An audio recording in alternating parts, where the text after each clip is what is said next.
Sobre a tortura sofrida pela minha mãe foi colocada com uma jiboia numa sala do Exército Brasileiro. E o senhor disse a seguinte frase: coitada da cobra. Sim, falei. O senhor reitera isso? Reitero. Ela estava andando com quem? Qual o nome do elemento do PCdoB que estava com ela? Com quem ela andava? Você conhece o mini manual de guerrilha do Carlos Marighella? Diz aqui, executem os generais, matem os policiais.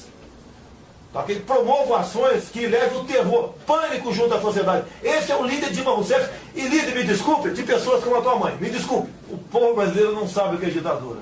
Vá na Polônia e pergunte o que é ditadura para aquele povo lá. Não, o Brasil nunca teve uma ditadura aqui, nunca teve. Nunca passou perto de uma ditadura. Ditadura é não votar para presidente, para governador, prefeito de capital e 1/3 do Senado?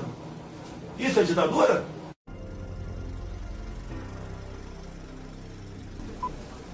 Deputado, o senhor disse que o coronel Carlos Alberto Brilhante Ustra foi o terror da presidente Dilma. E mais de uma vez o senhor já defendeu a tortura. Por quê? O senhor acha que essa é a forma correta de tratar os seus adversários políticos? Você está falando de bandido, para mim. Porque não aceito a rotulação de preso político por parte da maioria dessa esquerda que está aí.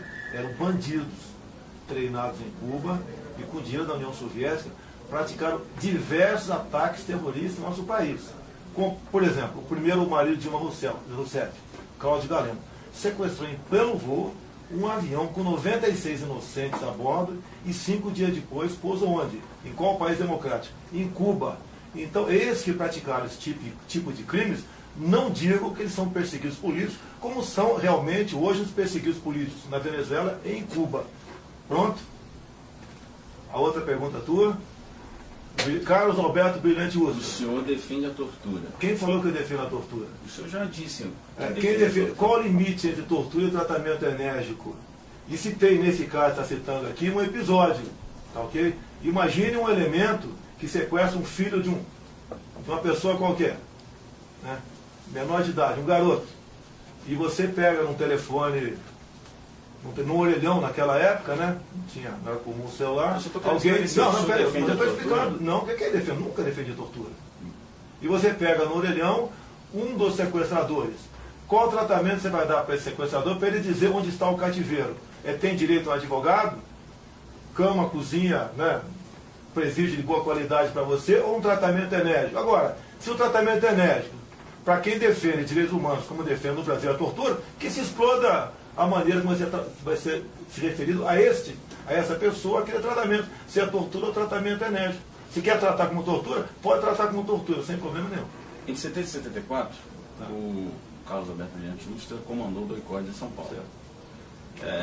Os relatos informam que 47 pessoas desapareceram ou morreram naquele período, quando estava à frente do doicode.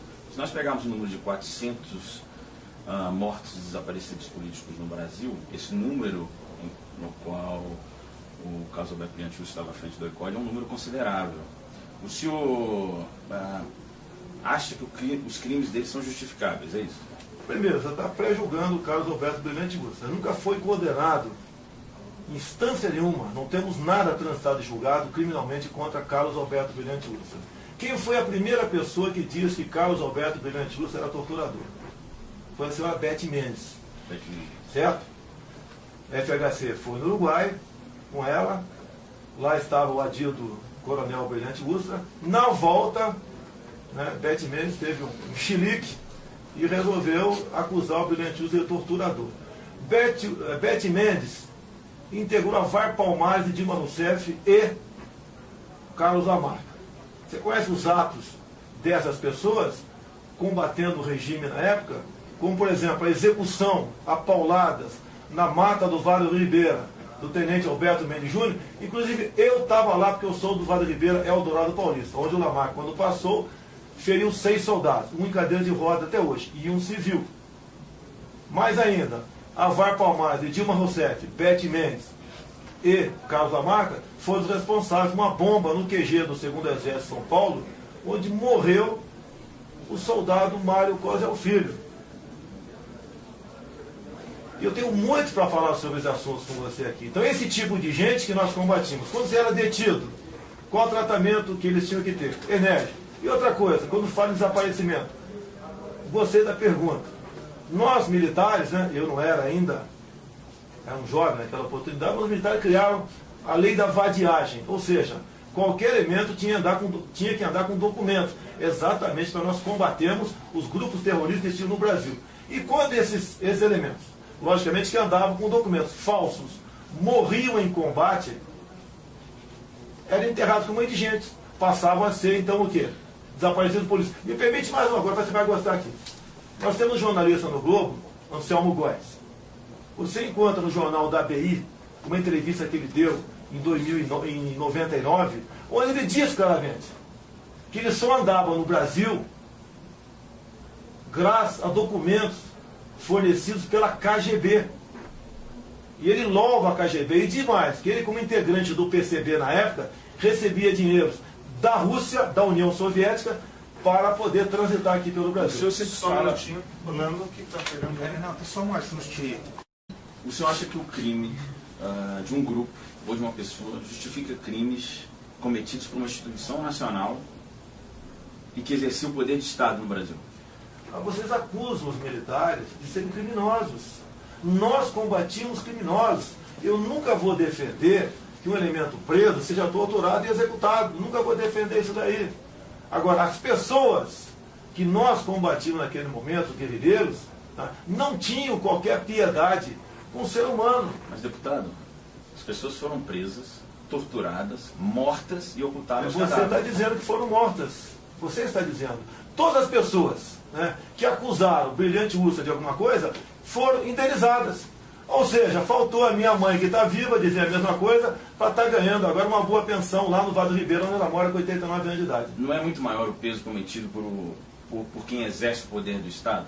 Eu gostaria de saber a opinião do senhor sobre isso. Olha, o Estado, uma vez prendendo, não tem o direito de torturar ninguém, mas tem o dever de desvendar aquele crime, que seja com um tratamento bastante rigoroso. Mas foi o que aconteceu, deputado. O que é você quer me induzir?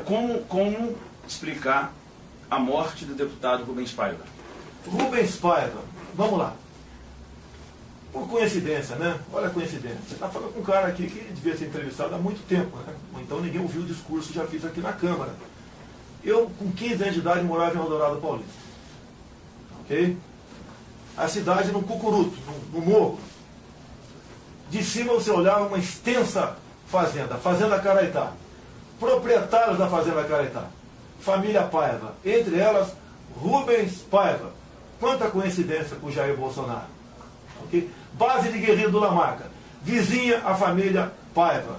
É muita coincidência o que aconteceu. E outra coisa, naquela época, foi numa cidade ali vizinha de São Paulo, fugiu o nome dela aqui, foi estourado um aparelho.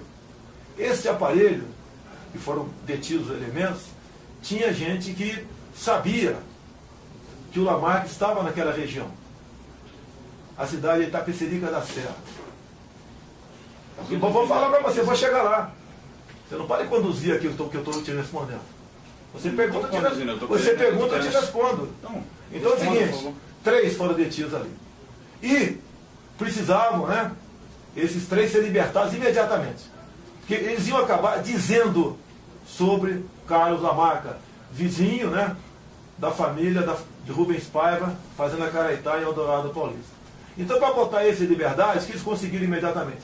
Sequestraram o cônsul japonês de São Paulo. Alguns dias depois, né, alguns guerrilheiros, entre eles, esses 3 foram postos em liberdade. E ficou a dúvida, que logo depois foi estourado o aparelho de Carlos Lamarca do Vale do Ribeiro, onde eu estava lá, com 15 anos de idade. Quem foi que dedurou? Foi Rubens Paiva ou foram aqueles 3 nos momentos logo depois que foram detidos? Logicamente, né, que vão culpar Rubens Paiva. Rubens Paiva desapareceu logo depois. Rubens Paiva desapareceu sob o comando das Forças Armadas. Você não tem prova que eles morreram lá dentro. Você não tem prova. Documentos que comprovam a entrada Você dele. acha que tem documento? A entrada entrou, e daí? Quantos entram e saem? A entrada dele, depois ele desaparece. Ele foi morto pelas Forças Armadas. É que você está dizendo. Ele foi morto pelas Forças Armadas. Você está dizendo. Tá? Eu não tenho certeza disso. O deputado Ulisses Guimarães disse a seguinte frase: a sociedade foi Rubens Paiva, não os fascínoras que o mataram. Ele disse isso na promulgação da Constituição de 88. O Ulisses Guimarães votou no Marechal Castelo Branco a votação aberta para a Presidente da República à luz da Constituição de 46 aqui dentro. Eu quero saber o que isso tem a ver com a morte do Rubens Paiva. Mas tu está dizendo que os fascínoras que o mataram são os militares, deputado. Olha, se nós vivíamos uma ditadura, ninguém ia acusar o ditador de fascínio. Concorda com isso? Vá lá no Irã, na Coreia do Norte, ou em Cuba, acusar o ditador. Ele falou isso na promulgação da Constituição de 88. Ele falou, ele já falava há muito tempo, ele chamou os ministros três patetas também naquela época. Ele foi uma pessoa aqui dentro que depois de algum tempo combateu o regime militar. Queria combater ou não? Ele queria direta já. Tanto é que ficou conhecido como o senhor direta já. E digo para você, né? O povo foi iludido, foi às ruas, não foi para pedir segurança, saúde, educação ou abaixo a corrupção. Foi para pedir direta já. Estão votando até hoje. Eu estou batendo nessa questão. Você quer que eu confesse uma coisa que eu não tenho certeza? Não. Eu estou batendo nessa questão do Rubens Paiva para te perguntar o seguinte. O senhor acha que são justificáveis os crimes cometidos pela ditadura militar no Brasil contra os militantes de esquerda? Esses militantes de esquerda eram treinados onde? Treinados onde? Eram treinados onde? Deviam obediência a quem? Acabou de morrer o Geneton Moraes. Porque tem pouco tempo. Numa entrevista dele com o Carlos Eugênio, ou melhor, Carlos Eduardo Clemente da Paz, o Clemente da Paz, né, falou, por livre e espontânea vontade com o Geneton, o comandante do exército cubano ofereceu-nos 100 homens para a guerrilha do Araguaia. Esse pessoal queria democracia em nosso país? Deputado, o senhor está batendo numa tecla dos militantes de esquerda que foram para a luta armada, não é isso? Sim. Posso te dizer que existiam realmente militantes que foram para a luta armada. Mas a liberdade no país, ela não existia. Deixa eu te falar, meu ponto de vista também. Aqui, entre esses militantes comunistas que foram torturados, haviam estudantes. Estudantes, sabe o que eles tinham feito? Pichado o muro, dado panfleto, falado em liberdade. Alguns, com o tempo, foram para a luta armada. Outros foram presos, nunca tinham pegado em armas. Foram torturados.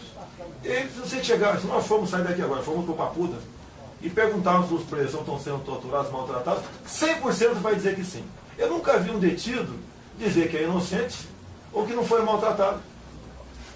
É a política deles, de vitimização. O senhor está dizendo que eles mentiram sobre Muitos mentiram, sim. Deputado, tem mais de 5 mil denúncias de tortura da ditadura militar. Todos esses que foram torturados estão muito bem indenizados. Ganham pensões e foram indenizados. Compensa falar que foi torturado e foi maltratado. Compensa e muito. E vocês, né, eu digo vocês, né, eles não respeitaram a lei da anistia em vigor até hoje. Nós sempre, militares, pugnamos, né, por uma anistia ampla, geral e restrita. E setores aqui da Câmara, especial o MDB na época, não queria essa anistia ampla para exatamente não ter concorrência com nomes outros que vieram de fora para cá. Os militantes de esquerda foram processados, deputado. Os militantes de esquerda foram presos, exilados, perderam direitos de estudar na faculdade. Os militantes de esquerda, eles foram condenados. Ninguém do Exército foi condenado. Ninguém do Exército cumpriu um dia. Mas cumprir pena por quê? Você estava defendendo a democracia? Olha, se esse pessoal tivesse ganho a guerra naquele momento, tu não estaria me entrevistando aqui, né? E nem estaria falando com você aqui agora. Estaremos talvez todos cortando cana e vivendo com $20 por mês, que é o salário que recebe o povo cubano. Esses militantes todos hoje que estão vivos amam Fidel Castro, amam o seu regime. Mas inclusive, deixa eu terminar aqui, depois você fala. Inclusive, eu tenho visto na imprensa, vários jornais, quase todos, tratam Fidel Castro como ex-presidente e Figueiredo como ex-ditador. Mas o senhor se comporta como se os militares não tivessem cometido crime. Qualquer regime tem problema. Então eles cometeram crime ou não? Quero saber o seguinte, a Convenção de Genebra, ela aponta que os presos devem ser tratados com humanidade. No Brasil, os militantes comunistas presos, isso é um fato, deputado, não dá para reescrever a história. Eles foram torturados, eles foram mortos pelo regime. Você Isso acredita na Comissão Nacional da Verdade? Como você acredita? Você acredita no relatório da Comissão Nacional da Verdade? Muitas informações ali estão corretas, sim. Ah, é? Você acredita? Claro. Quem foram os 7 integrantes? Todos fizeram parte de um movimento ou de esquerda no passado. Todos. Que isenção tem essa comissão? Eu comparei a Comissão Nacional da Verdade àquela cafetina que queria escrever a sua biografia. Escolheu 7 prostitutas. E as prostitutas chegaram à conclusão que a cafetina tinha que ser canonizada. Essa foi a Comissão Nacional da Verdade de Dilma Rousseff. Não tinha nenhum nosso lá para fazer o contraponto. Nenhum. E escreveram, reescreveram a história como bem entenderam. E agora, na análise da conjuntura do PT, que eles escreveram, uma das suas penitências foi que não mudamos a tempo os currículos militares. Com o quê? Com o relatório da Comissão Nacional da Verdade. Desculpa, deputado, assim, deixa eu te falar. Alguns militares disseram que participaram da tortura. Alguns militares foram, inclusive, na Comissão da Verdade, que o senhor está falando, e contaram lá que torturaram, que mataram. Isso foram os próprios militares que disseram. Não, você está falando daquele coronel de Nova Iguaçu, do Rio de Janeiro, esse que logo depois apareceu morto? Sim, Paulo Malhães. Logo depois apareceu morto? Maluco aquele cara. Outros militares já maluco. Falaram. Você está falando que o que ele inventou? Ele, maluco. Até que morreu depois. Alguém está interessado? Foi executado logo depois. Algumas semanas depois do depoimento dele. Alguém está preocupado como ele foi executado? Ou agora, né, tem um exame de cidadania mental nele, vale as besteiras que ele falou lá. O senhor acha que ele está mentindo? O senhor acha que ele estava mentindo? Nós evitamos, eu não fiz parte, eu sou prazo de 73, não fiz parte da luta armada, não sei, em 70 como civil e voluntário, nas matas do Vale do Ribeira. Nós evitamos que o Brasil fosse comunizado. Lula mesmo, né? Então, Lula, Lula há pouco tempo na Venezuela, presidente. É o que ele falou. Na Venezuela pode faltar tudo, menos democracia. Lula, há pouco tempo também como presidente, sugeriu que as Farc criassem um partido político, o exemplo que o PT fez aqui. É este pessoal que lutava por democracia? É esse pessoal que lutou por democracia? Deputado, as Forças Armadas tomam o poder em 1964. Não tomou, não. Se eles tivessem devolvido... Eu te pergunto... Se eles tivessem devolvido ao país as eleições de 65, todos nós, brasileiros, sabíamos quem ganharia aquela eleição. Juscelino Kubitschek. Eu te pergunto... Eu quero saber o seguinte, o Juscelino Kubitschek era uma ameaça comunista para o país? Claro que não. Eu te pergunto, quando é que os militares subiram o poder no Brasil? Por que eles não... Que dia foi que os militares subiram o poder no Brasil? 64. Não, que dia foi? O senhor sabe. Não, você responde. Dia 1º de março. 1º de março. O João Goulart foi caçado aqui em 2 de abril. Sim, mas eu quero saber o seguinte. Foi o 1º de março, você mesmo? Sim. Não foi 31 de março, não? 31 de março, desculpa. Ah, tá, tudo bem. Não foi 31 de março também.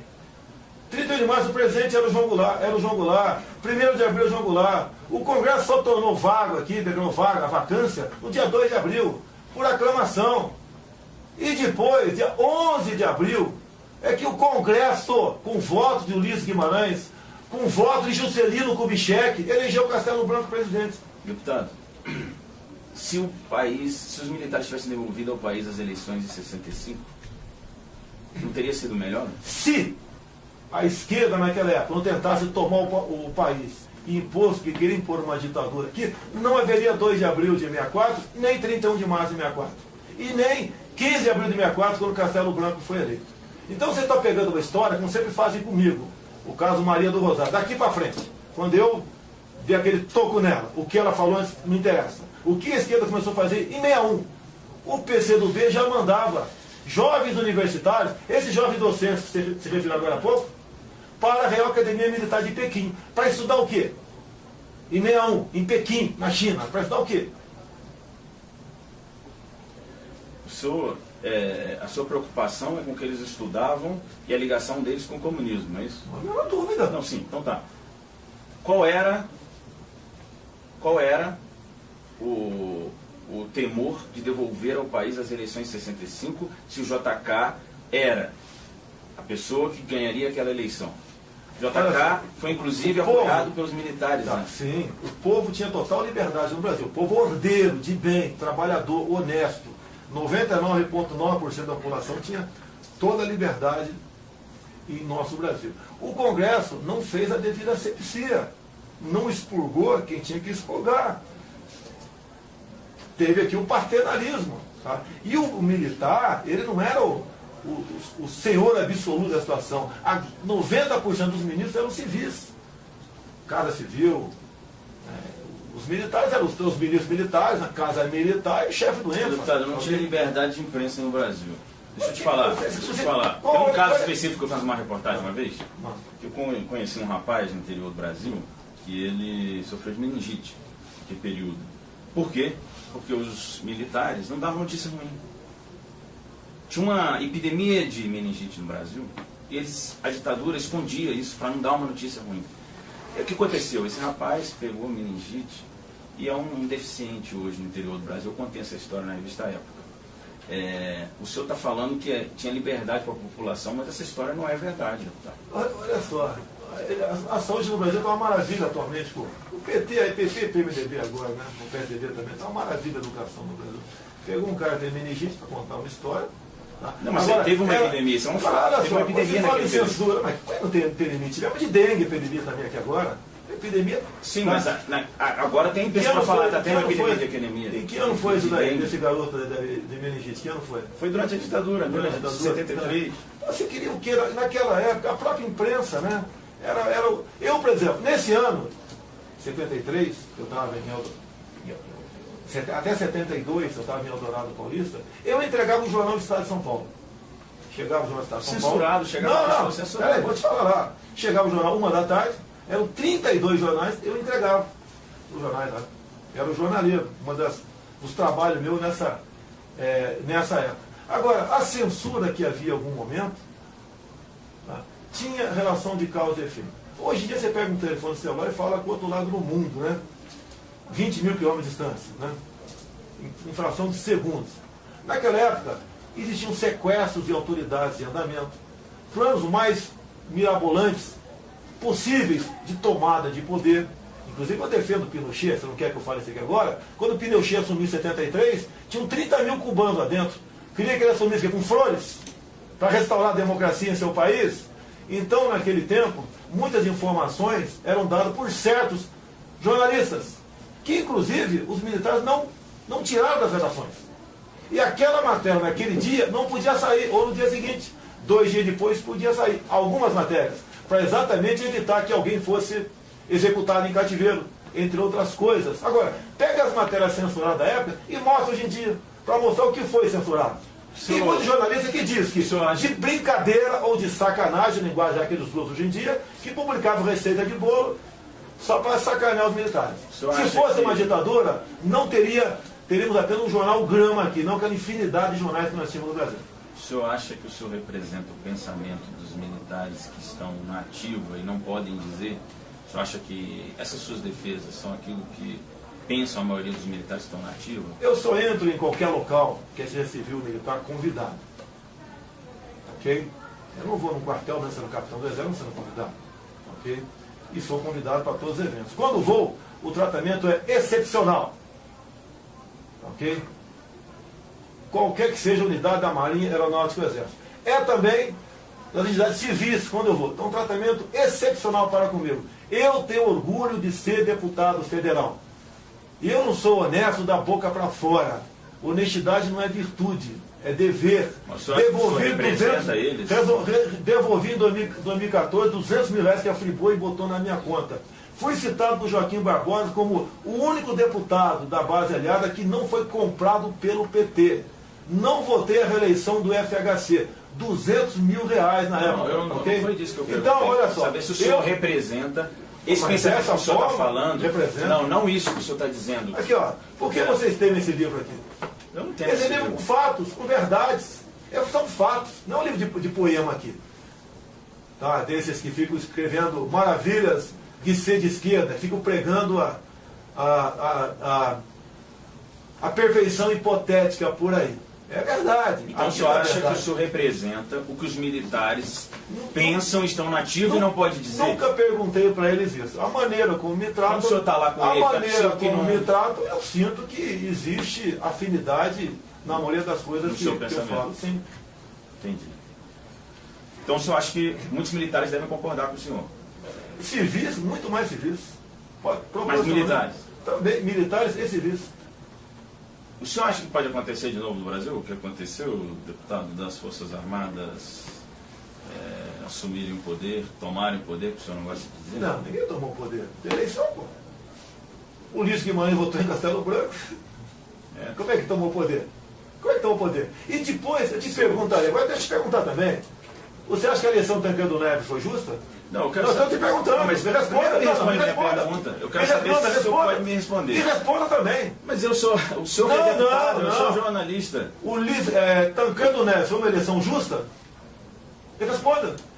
Eu preferia... Foi justo? Não te responda, vai, peraí. Deputado, não, eu não estou sendo entrevistado por um robô. Eu não estou sendo entrevistado por um robô. O senhor não está sendo entrevistado por um robô. O robô que eu fui entrevistado... Eu quero entender do senhor. O robô que eu fui entrevistado foi no programa CQC do caso do Preta Gil. Isso.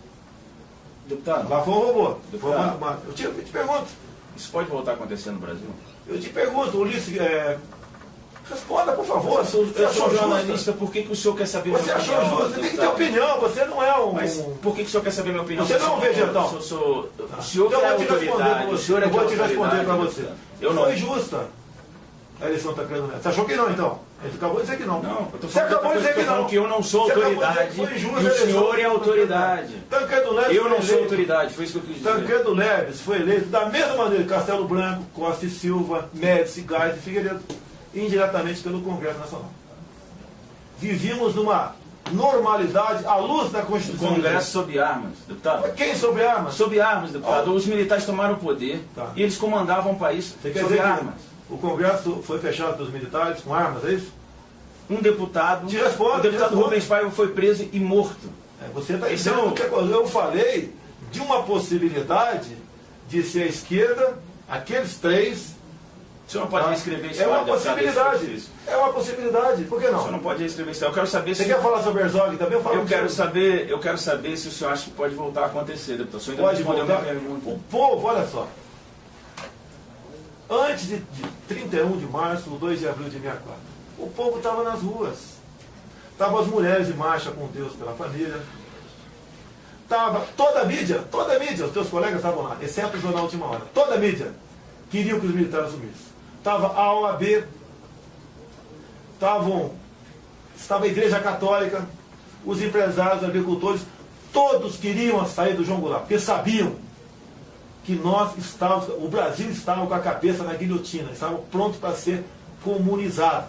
Brizola pregava abertamente, antes de 64, queremos uma nova Assembleia Nacional Constituinte, integrada por camponeses, operários e sargentos, sempre usando o povo para, ao chegar ao poder, dar a banana para o povo, como todas as ditaduras deram no mundo todo. Nós, militares, e eu sou capitão do Exército Brasileiro, tenho muito orgulho do período 64 a 85, muito orgulho, que pese alguns problemas terem ocorrido, algumas injustiças terem ocorrido, que acontecem em qualquer lugar, até dentro da nossa casa, quem dirá dentro do governo.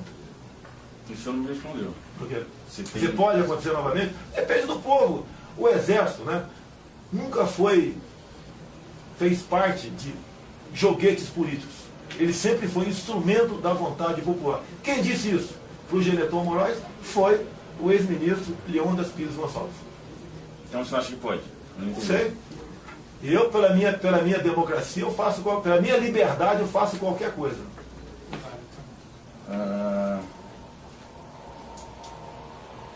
Sobre a tortura sofrida pela minha mãe foi colocada com uma jiboia numa sala do Exército Brasileiro. E o senhor disse a seguinte frase: coitada da cobra. Sim, falei. O senhor reitera isso? Reitero. Ela estava andando com quem? Qual o nome do elemento do PCdoB que estava com ela? Com quem ela andava? Se foi colocada a jiboia na sala dela, não sei. É o que ela está dizendo. Não sei. Isso aconteceu. Não sei. Então o senhor reitera. O próprio Malhães disse que usava as cobras, né? Poxa, a cobra picou alguém? Matou alguém? Se é que houve cobra? Então o senhor acha correto? Se vive mais anos. O senhor acha correto colocar uma mulher de 19 anos... Eu te perguntei, ela andava, já que é tua mãe, agora você pode responder, ela andava com quem? Qual o nome do elemento do PCdoB que andava com ela? Partido Comunista Brasileiro. Qual era o nome? Militantes, ela era militante. Era estudantil, militante de base, sim, tinha entrado num partido comunista. Tudo bem. Onde impera o comunismo atualmente, o povo tem liberdade? Tem liberdade? Te perguntando, tem liberdade? Na ditadura tinha liberdade aqui no Brasil, deputado? Olha, eu aproveito a oportunidade que você vai botar no ar tudo que você está perguntando aqui. Vocês aí, perguntem para os seus avós como eles viviam naquele momento. Tenho certeza que vão responder que tinha liberdade, tanto é que nós lançamos o programa Brasil Ame ou Deixo.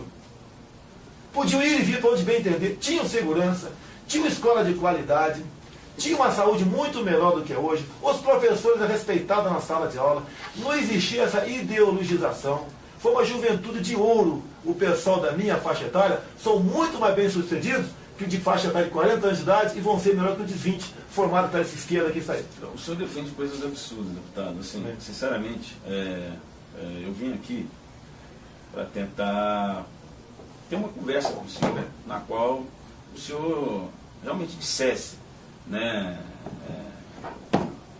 sua visão sobre aquele período. O senhor deu a sua visão sobre aquele período. Na minha visão, o senhor acredita que foi correto os crimes cometidos pelas Forças Armadas no Brasil. Isso faz parte da história. Você não está dizendo, você está botando palavra na minha boca. Isso faz parte da história. Você está botando palavra na minha boca. Você não falou em nenhum momento dos militares mortos pela esquerda. Já que eles são santos, a esquerda é tão pura, queria paz, liberdade, amor. Você não falou de nenhum militar executado até agora pela esquerda. Eu te perguntei, o senhor acha que o crime de um grupo ou de uma pessoa justifica crimes cometidos por uma instituição nacional que exercer poder de Estado? Ninguém está justificando o crime de ninguém. Você que está botando na conta das Forças Armadas crimes. Agora, é a mesma coisa. Quando o policial militar mata alguém num local lá violento no Rio de Janeiro, a imprensa toda vai para cima do policial militar. Como que aquele elemento não podia receber aquele tiro, porque o coitado do bandido estava com uma 1380, o policial estava com um fuzil, a resposta foi desproporcional. É o politicamente correto. Continue defendendo isso, que mais cedo ou mais tarde vocês podem até, talvez, conseguir seu intento. Todos nós vivemos no Brasil igualdade, na miséria. Só para pontuar, no caso da minha mãe, por exemplo, ela nunca tinha pegado em arma. Poxa, se ela estava com elementos do Partido Comunista Brasileiro, queria impor aqui a ditadura do proletariado, ok? Foi detida. O que aconteceu com ela? Não sei. Como é que você quer contar? Eu sei. Mas ela te disse. Eu sei. A esquerda área toda aí diz que foi torturada, perseguida, eram coitados. Foi torturada. De um lado estava, dessa briga toda, de um lado estava Carlos Alberto Brilhante Ustra, e de outro lado nós tínhamos Dilma Rousseff, Frank Martins, que disse claramente que era para executar o embaixador americano, José Genuíno, José Dirceu, que fez curso de plástica em Cuba. De que lado você, povo, vai estar? Do coronel ou desses que estão aqui, que inclusive agora enterraram o Brasil aqui na corrupção? Para usar o termo do tempo, para mim foi um golpe aquilo que ocorreu. Tá? Eu quero só pontuar aqui que quando o senhor coloca que os militares eram democratas, lutando pela democracia, isso é uma mentira histórica, isso já está nos livros de história. Infelizmente, né? Os livros do MEC. Já está no livro de história. Mas porque é um fato, deputado. Quem botou isso lá? Eu não estou aqui para ficar defendendo um lado ou outro. O que eu quero fazer aqui é contar a história de um período. Só que a história do período ela existe, não dá para recontá-la. Exatamente. A minha visão então sobre você está contra a Comissão Nacional da Verdade. Recontou a história. Não, ela foi pela primeira vez, ela foi atrás dos crimes cometidos pelos militares no Brasil. A esquerda naquele período foi presa, exilada, sofreu diversas coisas, condenada. Os militares nunca sofreram nada. Os militares nunca sofreram nada. Não tem um militar que foi para a cadeia e os crimes foram cometidos. Tem algum militar que foi executado, foi morto? O recruta Mário Cosel Filho sofreu o que ele? Eu volto a te perguntar. Sofreu o que o militar Mário Cosel Filho? O crime cometido por uma pessoa justifica os crimes cometidos pelo Estado. Então, quando o policial militar mata alguém que está atirando nele, não justifica porque ele está defendendo o Estado, não poderia reagir com um fuzil, um pobre coitado de um bandido que está atirando com uma 380 em cima dele. Nós estamos falando de militantes que estavam presos já. Olha só, os presos em qualquer lugar do Brasil vão dizer que estão sendo maltratados. eles procuram se vitimizar. Os militantes comunistas não se vitimizaram, deputado. Não Eles se foram vitimizaram. torturados. Em algum momento, no relatório da Comissão Nacional da Verdade, apareceu a história do primeiro marido de Dilma Rousseff, ou do segundo, que ambos estão vivos ainda, o segundo, Carlos Araújo, que falou no final do programa de televisão, numa boa, que passou lua de mel com Dilma Rousseff, pegando armas em quartéis, expropriando bancos e assaltando caminhões de carga na Baixada Fluminense. Por ironia do destino, uma entrevista ao vivo, não sei se Rádio Guaíba ou Gaúcha, dei aqui, gravamos. Eu perguntei para o Carlos Araújo, ele resolveu me falar sobre o Rio Centro. Eu perguntei, quando você roubava caminhão de carga na Baixada Fluminense com Dilma Rousseff, houve algum latrocínio? Resposta dele gravada aqui comigo. Depois de eu insistir, ele respondeu, se houve ato de violência, foi residual. Eu respondi para ele, matar caminhoneiro, assaltando caminhões da Baixada, é uma questão residual? Pela causa vale tudo? Esse é o pensamento dessa gente. Olha, um dos ícones da esquerda, Dilma Rousseff, né? Não consegue ligar uma frase a outra, uma analfabeta funcional. O senhor usa um raciocínio que pode ser usado contra os militares também. Olha, eu falo por mim. O senhor usa um raciocínio que justifica os caras que eles estavam presos, jovens presos, foram torturados, mortos Jovem. e enterrados. Ocultação de cadáveres. Jovens, muito jovens. O deputado Maria do Rosário defendeu? Deputado, eles estavam defendendo a liberdade no país. Que liberdade! Assim como o Santiago estava agora no Rio Centro há poucos meses, né? Explodiu aquela bomba e matou. O Santiago não. O Santiago teve a sua cabeça explodida por 2 militantes. Estavam defendendo a democracia também. Quem defende a democracia é essa? Nós temos visões diferentes. Ah, tudo bem, lógico. Me desculpa aqui, você é filho de uma senhora que diz isso para você. Lógico, eu não quero botar você com a tua mãe, nem você vai se colocar com a tua mãe. Jamais. Jamais. Tá? Você tem, parabéns, você como filho. Agora, se a tua mãe tivesse com o grupo, aquele grupo com a turma toda, vencido aquela guerra no passado, nós todos estaríamos sendo torturados agora. Como está o povo cubano, como está o povo norte-coreano. Deputado, essas coisas que o senhor fala, desculpa, assim, o senhor está falando, assim, os militantes comunistas nunca tiveram chance de ganhar isso que o senhor está falando. Não? Não, nunca tiveram, tá? Nunca tiveram. Nunca tiveram. Qual era a chance de 70 militantes comunistas na guerrilha do Araguaia de vencer o quê? Olha só, você tem hoje em dia mais de 10 mil que recebem pensão. Então, Eu com 10 mil na mão, eu com 10 mil tomo o Brasil. Eu com o capitão Jair Bolsonaro, com 10 mil disposto a fazer o que eles dizem que estavam dispostos, o que eles dizem que passaram, tortura e resistiram, eu tomo o Brasil com 10 mil. E essa é a minha preocupação. É por isso que eu acho absurdo que o senhor defende. Deixa eu te falar. Por que eu acho absurdo que o senhor defende? Porque o senhor está defendendo que se eles tivessem tomado o poder, eles iam torturar, fazer, acontecer, mas eles não tomaram o poder. Eles iam apenas fuzilar. Eles tomaram o poder. O que nós sabemos que tomou o poder foi as Forças Armadas. Isso está na história. E o que eles fizeram, isso também está na história, foi torturar, matar, ocultar cadáver, ferir pessoas, brasileiros. Nós estamos falando de brasileiros. Os quartéis foram feitos para proteger brasileiros, não para matar, torturar e ocultar cadáver. Tem famílias que nunca receberam seus mortos, deputado. Então, assim, uma coisa é o senhor ficar falando do que poderia, do que aconteceria, do que o senhor acha, a sua visão, né? Você tem que deixar acontecer para tomar mas nós estamos falando de algo que aconteceu. Olha. Eu estou falando de algo que aconteceu. O senhor não deixa as pessoas falarem de algo que aconteceu, é um fato. As pessoas foram torturadas em quartéis brasileiros, as pessoas foram mortas e os corpos foram ocultados. Se o senhor quer fingir que isso não aconteceu, mas escolha sua. Vamos supor que fosse verdade o que você está falando. Quem foram essas pessoas? Qual foi a vida pregressa delas? Pior do que aqueles 111 que morreram. Pior que aqueles 111 que morreram em guerra civil. Pior. Lutavam sim para impor a ditadura do proletariado. O próprio. Queria te agradecer. Não, vou continuar. Não, pera, me dá mais um minuto. Você veio aqui achando que, como eu sou candidato a presidente da República, eu ia pegar e ter uma nova. Ah, mas sabe, eu não vou contemporizar. Você conhece o mini manual de guerrilha do Carlos Marighella? Diz aqui: executem os generais, matem os policiais. Tá? Que promovam ações que levem o terror, pânico junto à sociedade. Esse é o líder Dilma Rousseff. E líder, me desculpe, de pessoas como a tua mãe. Me desculpe. Mas estamos falando aqui de um passado que ninguém quer de volta.